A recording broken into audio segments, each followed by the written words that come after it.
What's up Kapinis? So tiurok ta dring dapita. Mao ni siyang area na dagan na isda nakuha na ko diri. Unang nakuha na ko diri grouper 4 kg na 6 kg dayong pakol 2 kg then bagangan panapsapan dagang panapsapan diri. Kuha ni siya jeep rig ni siya. So gihulugan ni siya diri og so mao ni siya car na so medyo guba na gud yang atop. So diha haning ato pa buo pa niya tong una. Diha magtago ang mga isdang dagko. Mamaw. So this time wala tay nakita nga kuan isda.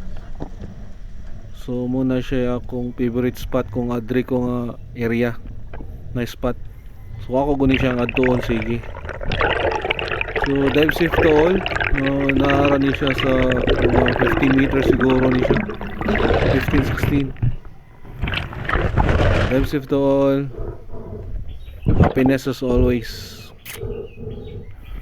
Bye. Thank you for support sa Jahiuhas Happiness.